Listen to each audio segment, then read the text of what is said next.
Hello, guys. I am Wakundia West, and I am here to give you a few test taking tips when prepping for the ACT English. First thing you want to remember is that the ACT English is the longest section, and test takers have to complete this section in 45 minutes. With that being said, don't stress because the ACT English section can be used to capitalize on more points.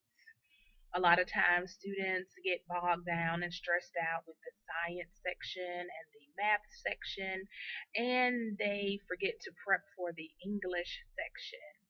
And this is not a good thing because the English section is really, really easy to prep for. Again, you can capitalize on the English section because you can gain a lot of points. First thing we want to be clear on is what is the English section of the ACT exam looking for? What are they testing? What are they assessing?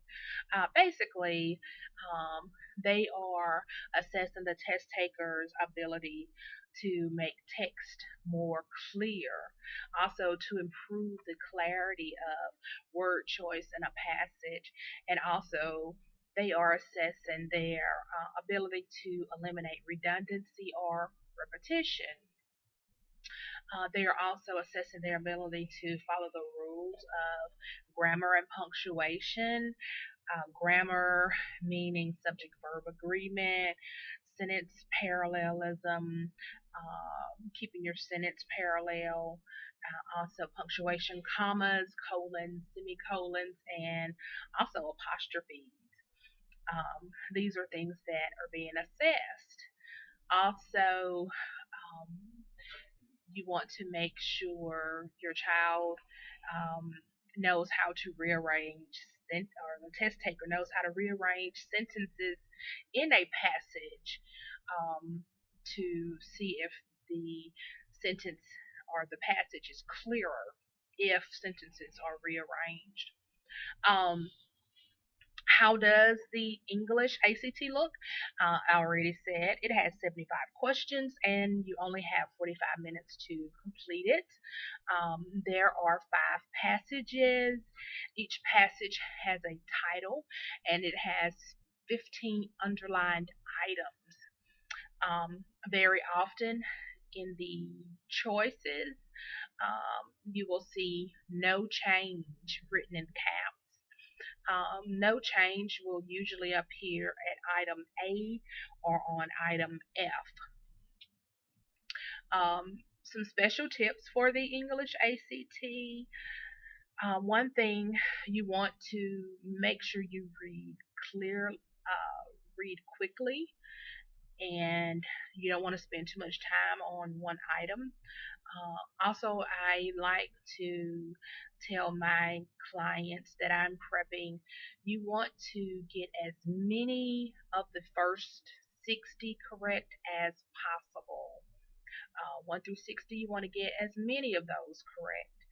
Um, Also, so take care and accuracy when you're doing those. Don't be afraid to select no change. Sometimes the passage does not have a change. Um, Also, be careful if your multiple choice item is wordy and it's longer than what's written in the paragraph. That's usually not going to be a good choice to select. Um, Also, one strategy that I like to use when I'm prepping clients for the ACT English is I tell them to um, work on a passage. Don't bubble, but work on the passage. Mark the answer, work on the passage, mark the answer. Once you've done an entire passage, then transfer those answers to your bubble sheet. What happens when you use this strategy is um, you're not distracted with reading the passage, picking a choice, and then transferring it to the bubble sheet. Um, what what happens is you're more focused. on the passage and the choices.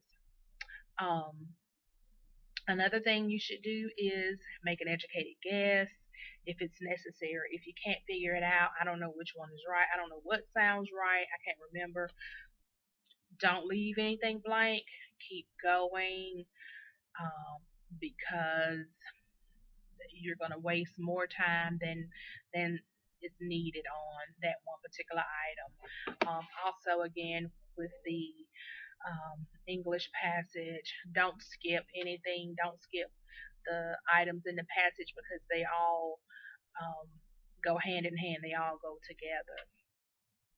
Also, another thing you want to remember when we're talking about the ACT English assessing grammar, you want to make sure you're focused, laser focused on subject verb agreement. You will have that all through the ACT English. Also, you want to make sure whatever tense the passage starts in, you want to keep it in that tense. For example, if the passage starts off in present tense, then you need to continue to pick verbs that are in the present tense. If it starts off in passive voice, if it starts off in past tense, you want to continue to select and make sure it stays in that tense. Don't switch the tense up on the passage. Also, you want to make sure your sentences are parallel. If you have verbs ending with the ing in the sentence, then the rest of them need to end with that ing or ed. They need to be parallel. Also, you want to make sure you review dangling modifiers and misplaced modifiers. You want to make sure you're really up on those things. And test prep is for the English. It's not hard. It's not difficult. It's really easy. What happens is it's the longest section, and a lot of um, test takers don't finish it. They haven't prepped for it, and they're not finishing that part of the ACT because it's long. Um, and when you're prepping, you want to make sure you're timing yourself.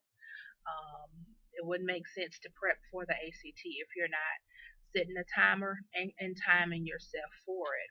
Okay, so those are just a few ACT English tips, and I will come back with some ACT math tips, ACT science, and ACT reading.